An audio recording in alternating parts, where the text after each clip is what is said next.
Have you ever felt trapped in a system that was supposed to help you, but somehow keeps you stuck? Maybe it's your job, your routines, or even your healthcare. You're doing all the right things, but deep down, you know the system itself might be the problem. Welcome back to Becoming Unbound. I'm Carly Butler, your host, and around here, we explore what it really takes to break free from the old models, whether that's in business, wellness, or just the way we live. Today's guest is Monica McKitterick. She is a family nurse practitioner who did exactly that. After nearly 2 decades in a system that rewarded sick care over real care, she walked away and built something entirely new, an independent practice focused on connection, prevention, and true well being. And today we're diving into what it takes to leave the security of a stable career, how to build your health outside of the system, and the 4 pillars that Monica says will help you take your power back. No waiting rooms, no red tape, just real healing and freedom. So here's the question I want you to sit with. What part of your life still runs on someone else's system? And what would it look like to finally become unbound from it? All right, friends, sit back, relax, and enjoy my episode and conversation with Monica McKitterick.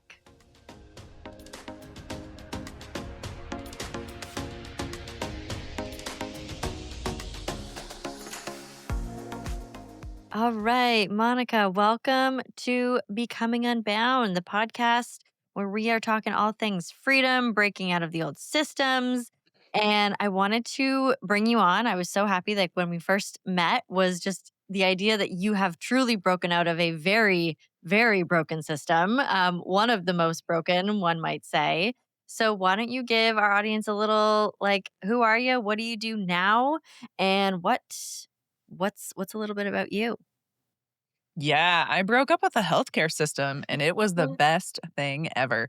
So, my name is Monica McKitterick. I am a family nurse practitioner for the last 17 years, and I am the founder and CEO of Impact Family Wellness, which is a direct primary care office in Central Texas. Wow. All right. Breaking up with the Western medical. I mean, you still use a lot of Western medicine and everything in your practice, but the sort of Yeah. institution and the system, the way it's laid out, you are sort of on a Mhm. mission to do something completely different from that. And maybe you could tell us, we'll start with like, what was the moment when you realized like this current system was not working for you, for anybody else that you saw around you, your clients, your patients, the Mhm. Western world at large? What did you see there? What Yeah. was that moment? Yeah, unfortunately, it was after I went to school for 9 years to Okay. become a nurse practitioner. So most healthcare providers go to school for a very long time because they like to take care of humans. They like to build relationships and see people live their best lives. And unfortunately, our very broken healthcare system in the United States allows us to do sick care, not healthcare, and 70% of it is doing paperwork for an insurance company. And so it didn't allow me to do anything that I wanted to do when I wanted to become a healthcare provider. I wasn't building relationships with my patients. I wasn't doing what was best for them. I was treating them like cattle, seeing them for 90 seconds at times, even, and trying to write a prescription for them to behoove, like, just tell them like, "Hey, this is what we're gonna do. Let's put a Band-Aid on it and get out of my office, and you gotta go." And it sucked, and it was terrible. I was really good at it, but it was not what I wanted to do. And it was also absolutely exhausting because the paperwork never ended. And so I had a pretty toxic CEO at one of the jobs I worked at. And he was your typical medical office CEO. He looked at numbers, he looked at revenue, and that was it, and profits. And the more patients I saw, the more profit he would make. But that's not what's best for the patient. And we were doing procedures that probably weren't necessary, but it was all about profits.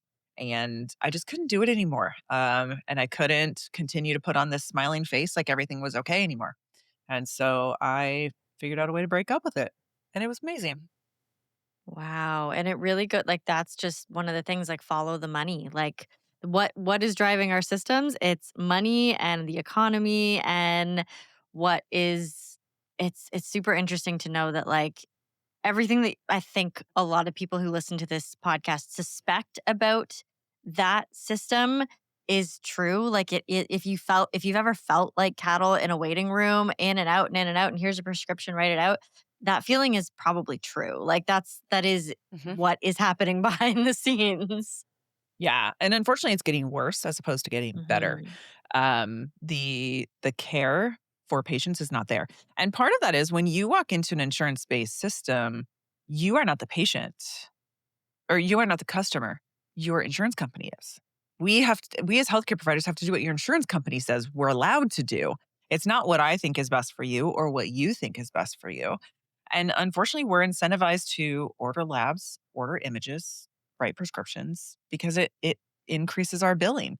It's not a direct kickback, right? Like I don't write a prescription and then Pfizer sends me a check. That's not real. That doesn't happen as much as people like to think it does. And if it Hmm. is, I missed out on that. So somebody send me all the money. But I've never heard of that in my entire career. What does happen though is you bill and code healthcare visits based off of medical complexity. And the more complex they are, if I have to make a decision that requires a prescription to be written, that is higher complexity than if I say, you know what, maybe you should just work on your sleep hygiene. And so, unfortunately, I'm not incentivized to talk to you about your nutrition and your sleep and your stress and the things that actually matter. I'm incentivized to order tests and write prescriptions because that is what increases my billing, which then makes the guy in the C suite happy, which then means I did my job, which is totally backwards and not okay. And I was done with it. So I decided I needed to change. And then it was actually a Facebook ad that came to me and said, primary care physician takes home $400,000 a year and is home in time for dinner. And that clickbait works like a charm. I will tell you, I don't make $400,000 a year, but I am home in time for dinner. And I get to do what I love, which is take care of humans. And that's because we cut out the middleman, the insurance company, and took healthcare back to the provider patient relationship. So, direct primary care is a membership style. So, much like a gym membership or Netflix for your doctor. So, all of our patients pay us a monthly fee, less than $100 a month, and they can come in as many times as they want, and they can text us, and they can do telehealth visits, and there's tons of benefits. I could go on for a long time, but basically we're taking healthcare back to the 40s when you had a doctor and a patient, and they had a mutual relationship, and the person paid the doctor directly.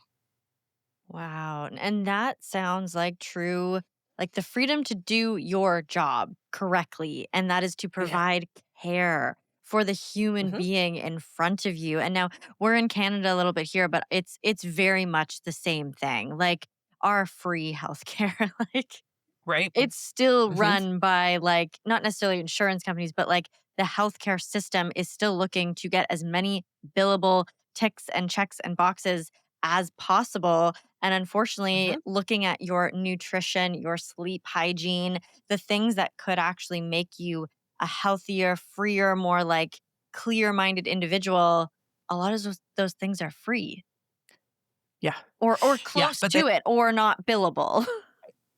exactly, they're not billable, right? And that is where the struggle comes, and it sucks. Unfortunately, our systems are built to be sick care systems, not healthcare systems. If I get paid every time you come to my office, it actually behooves me to keep you sick because then you have to keep coming back and I keep getting paid. Where in my system, it is greatly advantageous for me to keep you as healthy as I possibly can because then you don't call me. I'm getting paid whether Right. you show up or not. And so the less you call me, the better off I am. And so we have a lot of incentive to keep people healthy and make sure that they are working on the things that are important in your health. Yeah, I love that. And I love that you said you're taking things back to the 40s. And I feel like so much of a lot of the systems that we are sort of debunking and understanding a little bit more and seeing kind of behind the curtain on this podcast, a lot of it is we're kind of going, it's like back in time, but still present day because we have so access to so much information now. You can do Mhm. so much with your health now. But yeah, sometimes a prescription isn't the health choice that you are looking for. And I'm Yeah. glad that you are able to do right by the human being in front of you and not just, the guy on the other end. Right. I mean, it's pretty obvious that As much as medicine has advanced, and don't get me wrong, there is a time and a place for a drug. We just Yes. completely overuse it. But just look at the overall health of the American and probably Canadians as well. I don't look at the Canadian population that often, but we're just getting sicker and sicker and sicker and sicker. We're not getting any better with all of these amazing medications that we have. And maybe that's because we're not looking at the actual cause, like stress, because everything has to be bigger, faster, stronger, and better than it was yesterday. And so that might mean you work 14 hours a day, and that's garbage. Like we should not be working 14 hours a day. We need to sleep. And we also should really look at what we're putting in our mouths, because the ultra processed foods that we eat in this country, dear God, it's going to kill us all. And we just keep doing it. But that's a whole nother podcast. So Yes, but I think the idea of the like you're moving towards a preventative healthcare model and you are that, right? Like instead of getting like you're sick and now you're like you're just you're sick. We haven't looked at anything that got you to that place. Mhm. You are looking at the root cause, which would then provide your clients with more freedom to not be like so bogged down by prescriptions and taking medications every day. Like if you are going, and I know we chatted about this before, you were looking at more root cause. And I love what you said. Like the healthier you are, the better it is for that for you, right? Because the For less everyone, to for be everyone. honest. And as a Right? society, like a healthy society is what we would love to see going forward. And yet, yeah, you're right. The numbers just seem to be very, very backwards. Absolutely. We are definitely going the wrong way. Even though we have more medicines and more tests and more things than we Yeah. ever have before, and new ones are produced every single day. And some of them are great. Some of them have like mind blowing science behind them, which is amazing. Like we have the smartest people ever. But we also have to look at the core, like what's causing this problem. We have all this inflammation and autoimmune disorders, and they have become more and more prevalent. So why? Like there's a reason behind that. And it's we don't need to go to pills to fix it. Yeah. And I think that is like one of the first steps to if someone is thinking about becoming unbound or become finding a little bit more freedom in their life, like thinking about the health practices that they do or do not have in their life right now, like if you are stuck in a job that has you working, you know, Monday to Friday and sometimes weekends and you are not coming home to dinner and you are waking up early and you're trying to get all this done and you're stressed out, you're not sleeping, you're probably not seeing the sun very much, your food choices are probably not the best, or they Mhm. could be better because you're having to keep up with this like super fast pace, which I really don't think we are meant to do.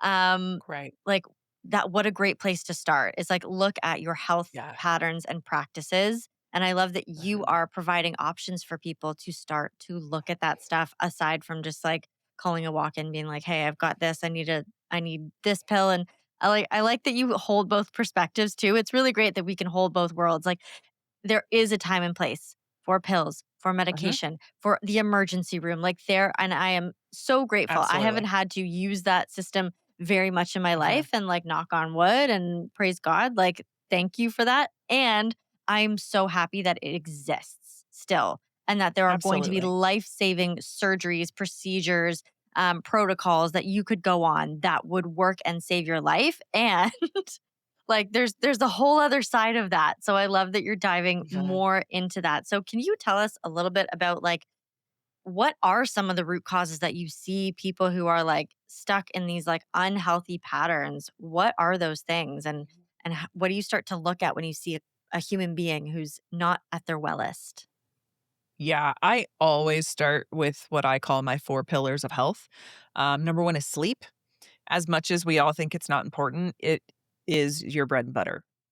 You all know that person who says, "Oh, I only need 4 hours of sleep." They're lying to themselves.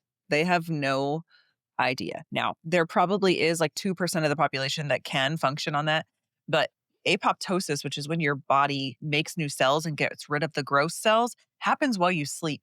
And so if you aren't sleeping for at least 7 hours every night, you're going to age very quickly. And as a person who's now hit 40, everybody used to tell me, "Man, don't get to 40. It all goes downhill after that." I was like, "Whatever. It can't be." Oh no, they weren't lying. Like things change. you start to wake up and things hurt and you can't do things as great. It's real. And so if you aren't sleeping, that aging process is just going to happen much faster because your body can't get rid of those cells. So sleep is number one. Number two is stress. And as much as becoming unbound and going out on your own and doing your thing, it can reduce your stress. It'll probably make it worse first, right? Like opening a practice, opening a business is not easy. But when it's on your own terms, it makes it much different, right? When you are really like pushing balls to the wall for yourself instead of somebody else, it can make a difference. But managing your stress, whether that means yoga, meditation, turning off your cell phone, getting off of social media, stop watching the news. Those are the first things everybody should do. There's a time and a place for social media, but we've got to stop. Like people they doom scroll for hours, and the changes that is making in your brain is just it's insane. So put your phone down, turn it off, put it in another room. The third thing I always talk about is nutrition. What are you putting in your mouth? You put crap in, you're going to get crap out.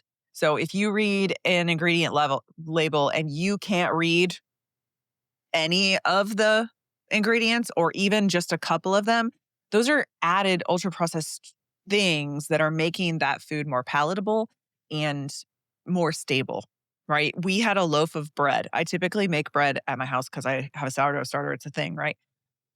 We had like this buy one, get one free at the grocery. So we got this free loaf of bread. And I'm not joking you, that thing lasted in my cupboard for more than 30 days and it still wasn't molded. And I was like, what is in this? This cannot be good because my sourdough goes bad in like 5 days.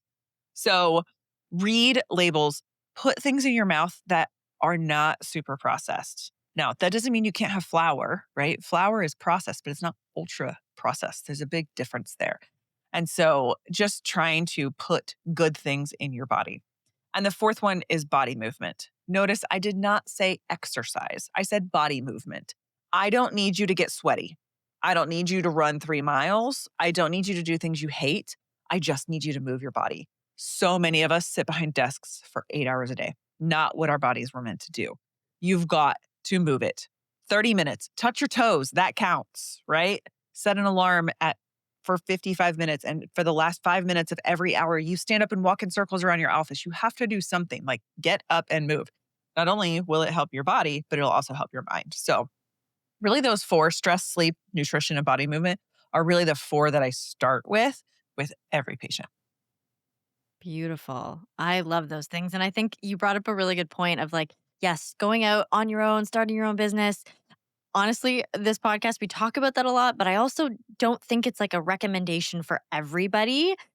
Mm-mm. Becoming the entrepreneur of your dreams, like there's going to be a solid 1, 2, 3 years of very high stress For sure. time. And I think that that is okay if you know that you are in a space in your life where you've got the support and you can eventually work towards that like 5 year, 10-year goal where all of those things are a lot less stressful and you've got the systems in place and your business is kind of this well-oiled machine and you have that going. So what I want to bring it back to is just like if maybe becoming unbound doesn't mean going out and, you know, changing your job and starting out on a whole new career on your own.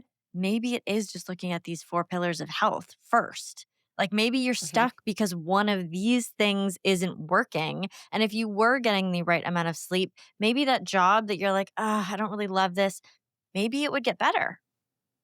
Hmm. Maybe. Absolutely. Like, I will tell you, if I don't get at least, I mean, ideally 7, 8, or 9, but if I get less than 7 hours of sleep, you don't want to be around me. Like I'm grouchy, I'm grumpy. It's just my brain doesn't work right. I am a big prioritizer of sleep. It's huge. yeah, and it sounds like you're also like in all four of those things, it sounds like people starting some boundaries for themselves, right? Maybe not Oh. working late, maybe saying no to Mhm. projects so that you can prioritize making food and not buying food, or Yeah. maybe getting to bed earlier so you're not working on this project that your boss needs so desperately. It's like, no, I maybe some boundaries within your very bound Girl, up life could be a good place to that start. is legitimately one of my favorite words these days, and it's because I've learned the hard way. the very hard way because I am a overachiever and a people pleaser to a fault. I'll do anything. I'm like, yes, of course I'll do that. And it is exhausting. And so really figuring out what fills your cup, what lights your fire, what's good for you, and really what's not, and setting those boundaries. I'll tell you in the beginning, I thought setting boundaries made me a bad person or made me mean. But you know what it does is it makes me available for everybody. If I can say, okay, listen, we have an appointment and it lasts until 4:45. So here's our timer. I want to talk about all the things you want to do, but this is my limit, right? And really figuring out what's important to you and what's not. Now, if you're going to get fired because your project isn't done, then maybe you need to talk to your boss about renegotiating what your responsibilities are. But setting boundaries in every aspect of your life, personal, professional, especially with your kids. I'm learning this the hard way. Like, turns out it's much easier just to bend the rules with my 10-year-old, just let him have what he wants than actually like set boundaries and stick to it, and it's coming back to bite me in the butt because he's like, "Oh, well, that's not really a boundary. I can totally roll over that." So, set a boundary and stick to it.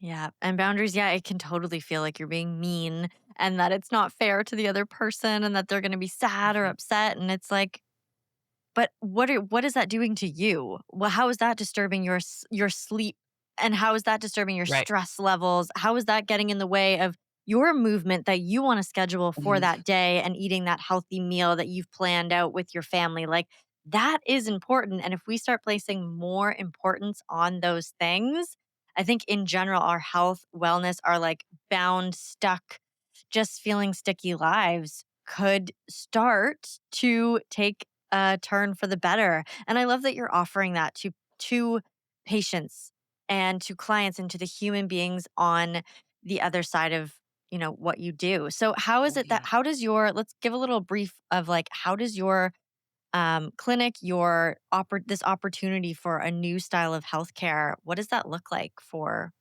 your business, your clients?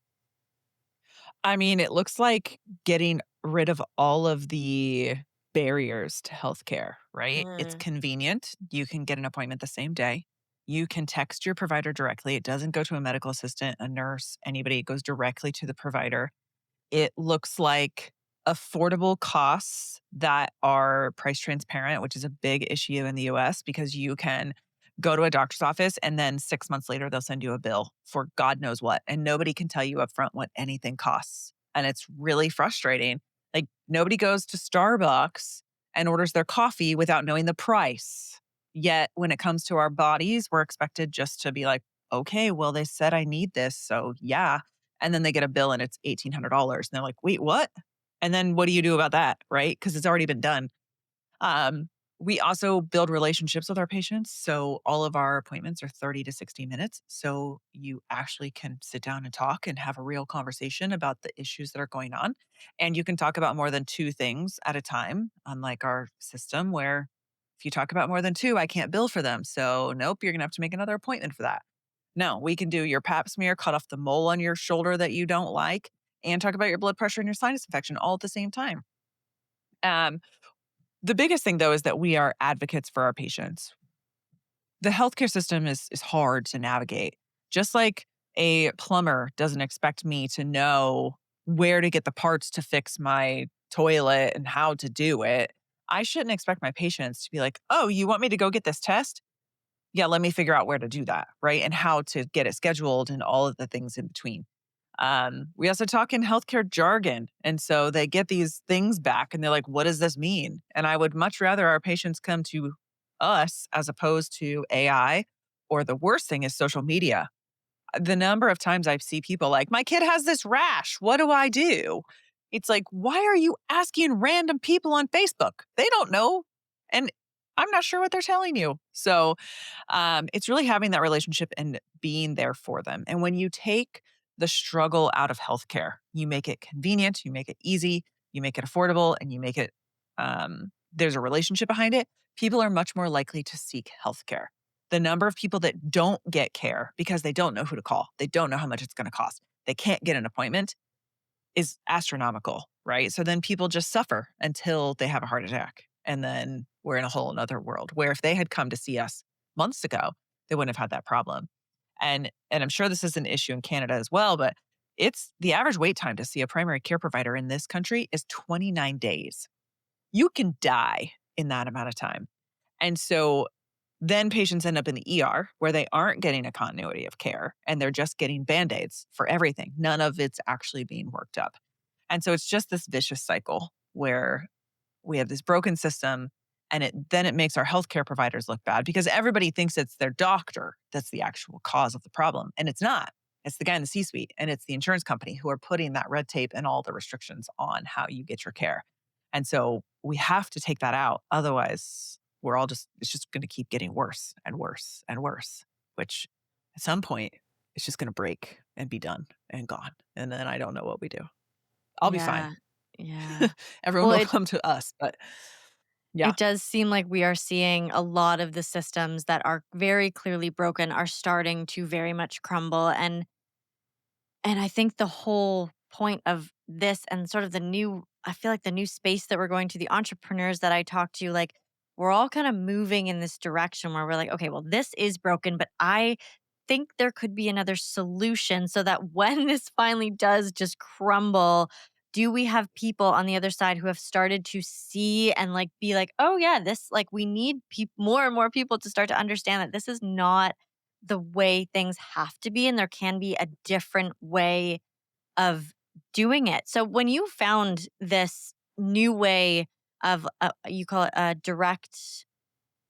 sorry, Primary care. Mhm. direct primary care, what did that Yep. feel like? Like what was that moment where you were like, "Oh my gosh, there's another way to do this?" What? Yeah. Well, after I clicked on the Facebook ad, it took me to this course. It was a guy who was selling how to create a direct primary care office. I was like, I'm not paying this guy $2,700 to learn about this. So I did a ton of research and I was like, wait a sec. I think I can like do this. And so I went to my husband, and my husband has an MBA, and I was like, husband, I think I'm going to open a practice where I can see less patients, take better care of them, have more control of my time, and make the same amount of money. And no joke, he laughed in my face and he was like, oh, honey, that's not real life. Like, you can't do that. And so then I jumped in with all of my feet and realized that it could be done. Right. And I wrote a business plan and took it to my husband. I was like, I need $20,000 and I'm not going to get paid for at least 6 months, but I think I can do this. And my whole plan was to give myself a job. I had no intention of building a business. It was just to give myself a job that I loved again. Because I was 35. I still had another 20 years in primary care and I was going to lose my mind. And so thankfully, I have an incredibly supportive husband. And that was kind of the like, okay, we're really going to try this. And so I actually moved to another state and opened the practice like 3 weeks after I moved, which I would not recommend to anybody. Like, do it where you already know people because it's much easier that way. But it's grown into something I never would have imagined. I have 3 clinics now, and we take care of Wow. over 2,200 patients, and it's amazing. And so, especially as an entrepreneur, as long as you're passionate about something and it is what you love, it's not sales, it's not work every day, right? Like, my biggest struggle is explaining to people what we do because nobody knows what it is. And so all day long, all I do is educate people on how great we are and how awesome we are and how we fix the world. And some of them understand it, most of them understand it, and some are like, "What? Whatever." Yeah, well, I can't fix the world, but I can at least offer it to you. So it has been, quite the journey, but yeah, it was pretty mind-blowing when I was like, "Wait, this sounds pretty awesome. I think this sounds like a plan." And I mean, unfortunately, I can't take credit for coming up with the world of direct primary care, but I sure did, jump on that bandwagon, and now I'm living my best life. So Amazing. And that's so cool that you were able to like I love that you said like once your husband said, "Oh, oh no, that's not possible." You jumped in, like you doubled down on it. And I think that is Mhm. so much of what I hear is that like there is some pushback. So were there other people in your life who thought you were just absolutely nuts for trying to do something different in this space? Yeah, there's always gonna be haters, especially because I was leaving a cush six-figure job, right? I was working as a nurse Right. practitioner, getting paid a decent amount of money. Now, they were sucking my soul out of me. So, can you put a price on that? But yeah, there were definitely people that were like, what are you doing? What is this? Because our healthcare system in this country is so insurance focused. Everybody wants to use insurance for everything. Now, we do have a lot of uninsured patients, which is where we get about 60% of our patients are uninsured. But it's just different, right? And so it's so much education all day long of what the benefits are, how it can work for you or how it can't work for you. And so it's been a journey. Wow.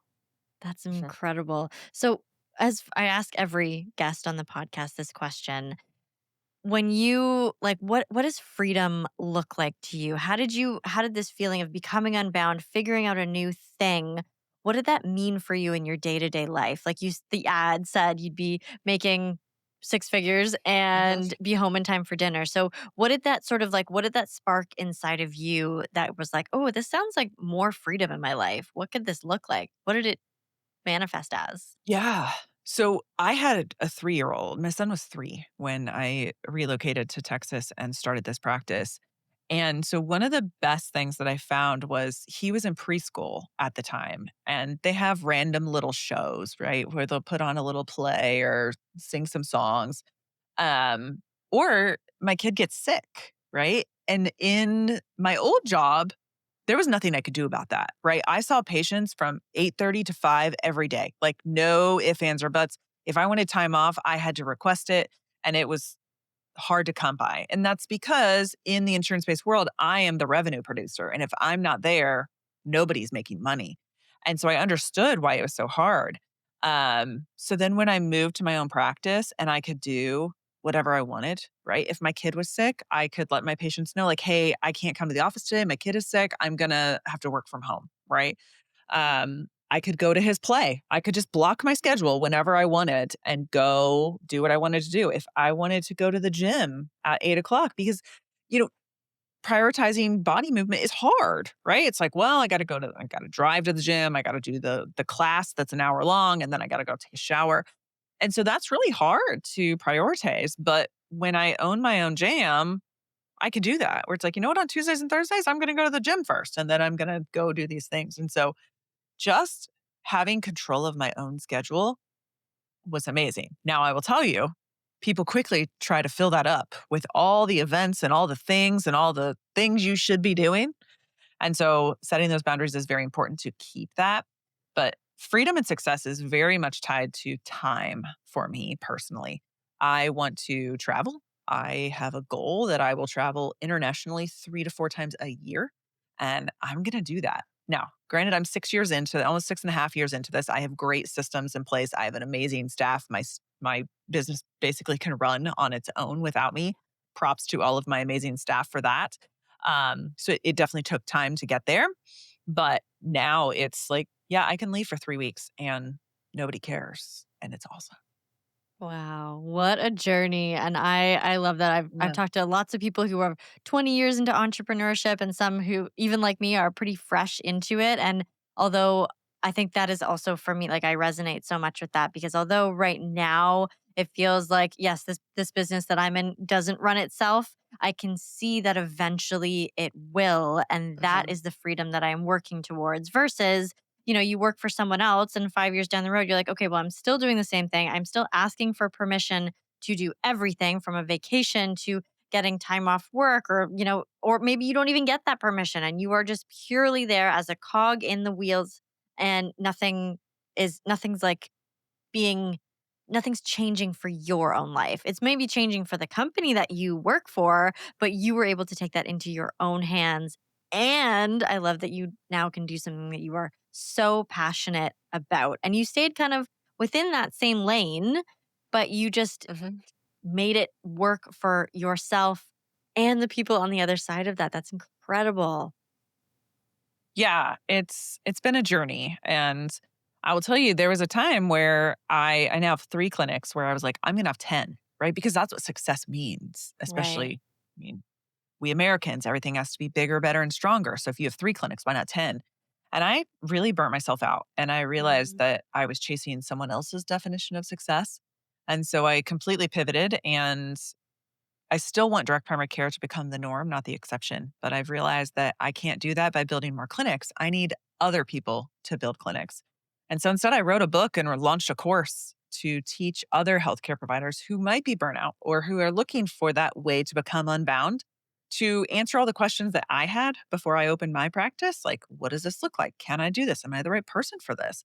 And so the book is a should you. Are you the right person for this? Really, should you be an entrepreneur?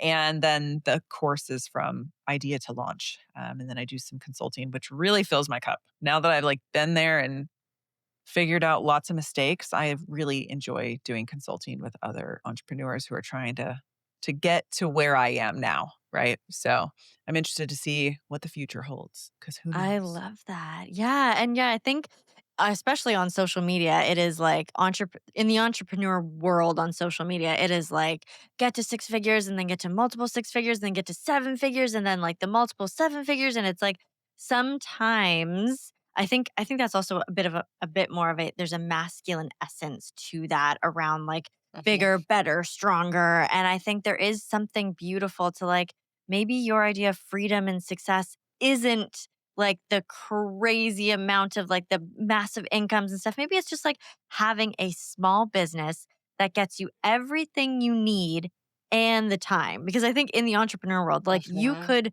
get all the money in the world and get up to those seven figures, but also then you have no time. And so maybe you are working for that and it fills your cup and that could be the right path for you.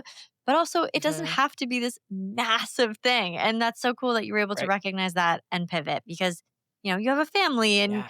and the burnout Right. is very real. Yeah, I mean, I could have built 10 clinics, but my son wouldn't know who I am because I would Right. never be home. Right. And I'm not willing to sacrifice that. I have 7.5 years with that kid at home before he's off and doing his own Yeah. thing. And I'm not willing to sacrifice that.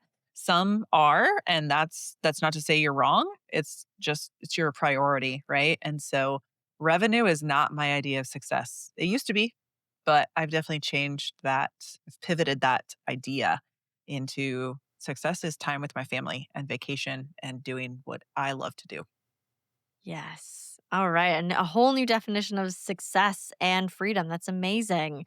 So, Mhm. if you could look back and give, I know you've launched a course, this is kind of exactly what you are doing. If you could look back and give yourself, your younger self, a little piece of advice Mm. when you were burnt out as a nurse practitioner, like working all the days, skipping or not being able to be there for your son or miss out on the plays or, ask for those vacation days or whatever it is and you knew something had to change, what would be like the first step that you would suggest someone or your younger Mhm. self to do? Yeah, the first thing would be to invest in yourself. You are by far your best investment. And so if you have dreams of being a photographer, being a podcaster, opening a practice, opening a business of some sort, invest in the education behind that. There are so many courses out there. There is somebody who will teach you what you're looking to do. Take the course, see if that really is what you're meant to do. I went to a conference for direct primary care with a bunch of doctors. And I love doctors, but some of them think I shouldn't be in this space because I don't have MD behind my name.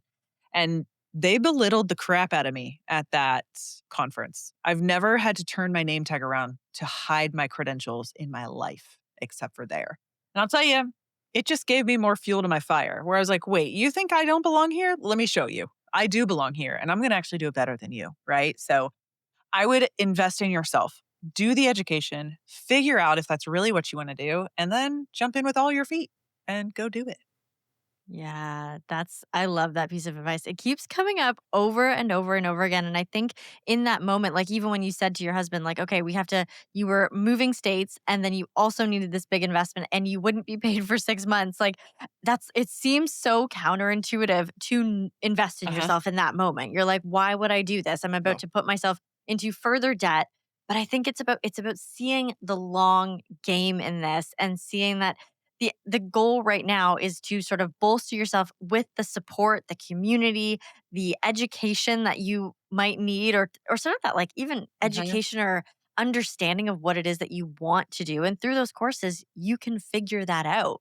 That's so cool. Absolutely. Yeah. Well, there's so many mentor programs out there now too as well, where somebody who's gone before you will happily mentor you, right? Like I love doing business consulting and sitting down with people and being like, "Hey, so I see this. I think maybe you should do this." And then when they're like, "Oh my gosh, that's the best thing ever." It makes me feel like $1,000,000. And so I'm here for it. And I'm sure that there's a mentor out there for whatever you want to do who has gone before you. And if you just ask them, my guess is they will help you. So find somebody you look up to, reach out to them, be like, listen, you're my hero. And someday I want to be like you. And I want to know if you'll help me walk that line. I think you'll be surprised what they say. Wow. Yeah. What's the harm in asking, right? Like, if you think you want to do something, you'd be surprised at Mhm. how many people are willing to, especially for people pleasers, who are willing to help you out because that education and imparting that wisdom from, like, whether it's mentorship or a business coach or a program or an online course that you sign up for, like, those people are so lit up. And I can tell that, like, when I do my own podcast auditing and consulting and stuff, like, that truly does light me up. And like that is one thing that it Mhm. feels like I won't do it for free, but I could because it feels so good to be Yeah. able to help someone who's on in the beginning stages of that path. And I Mhm. think you also do that in your business too, right? Like if someone comes to you, they're like, I don't know what to do. Where do I start with my health? I'm sick. I'm not feeling my 100%. Like it seems like your whole business is all around educating, which is so cool. Absolutely. It is. It's what I do all day long. I love it. All right, Monica. Well, thank you so much. Where can the listeners find you? Like what if we're in Canada, but if we have listeners in the States, to find out more, maybe they want to open their own clinic or maybe they just want to maybe Mhm. come to you for some business mentorship. Absolutely. So Monica McKitterick is a pretty odd name. So if you Okay. just put that in Google, you're probably going to find me. So that's of course where you can find me on LinkedIn. My practice is called Impact Family Wellness, and that is our website and all of our social platforms. You'll see my face all over it with tons of social media videos explaining who we are, what we do, and all the healthcare things that I think are important in the world. And then if you're looking for direct primary care in the States, if you put in direct primary care mapper into Google, it'll pull up a map of all of the practices across the whole country that are like mine. Of course, mine is the best, but others try to be as great. And then for my book consulting and my online course, it is dpcformula.com. Also that on all the social platforms. So I'm here to help. Reach out. Worst case I can say is no, right? Yeah. Might as well ask. I love Right. it. Yeah. Might All as well right. ask. Doesn't hurt to ask.